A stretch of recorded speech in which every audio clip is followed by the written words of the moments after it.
सुबह एक गूंगी बहरी लड़की थी। वह बोल नहीं सकती थी, न दूसरों की बातें ठीक से समझ पाती थी। उसकी आंखें गहरी और भावपूर्ण थीं, लेकिन शब्द उसके पास नहीं थे। लोग अक्सर उसे बेकार समझते और उसकी हालत पर दया करते।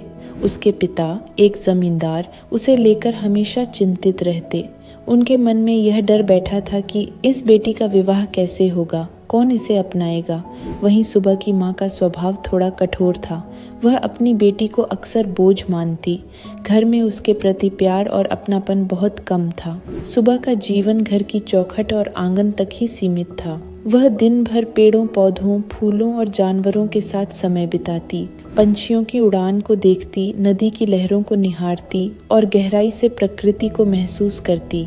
उसका मन बहुत कोमल और संवेदनशील था।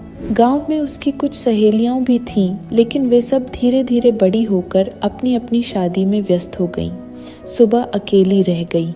वह चुपचाप सब देखती, समझती, लेकिन व्यक्त नहीं कर पाती। एक दिन गांव में एक युवक, प्रेमचंद, या कुछ संस्करणों में उसका नाम अलग बताया जाता है, आया। वह पढ़ाई करता था और कभी कभी जमींदार साहब से मिलने आता।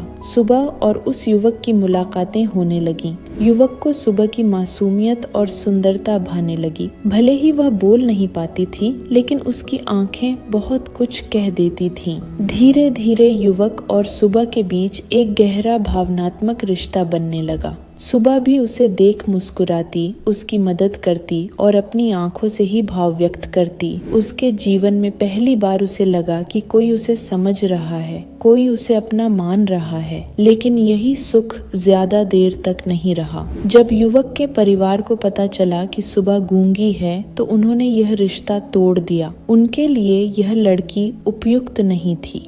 सुबह के माता पिता ने भी जल्दी जल्दी उसका विवाह किसी दूर गांव में कर दिया, बिना ये सोचे कि उसकी खुशी किस में है। सुबह चुपचाप आंखों में आंसू लिए उस घर से विदा हो गई। उसकी आंखें बहुत कुछ कह रही थीं, पर उसके पास शब्द नहीं थे। सुबह कहानी एक गहरी त्रासदी है। यह दिखाती है कि समाज शारीरिक कमियों वाले लोगों को कैसे नजरअंदाज करता है। सुबह की जिंदगी चुप्पी और तन्हाई में बीत गई। उसके पास दिल था, भावनाएं थीं, पर उन्हें व्यक्त करने का साधन नहीं था।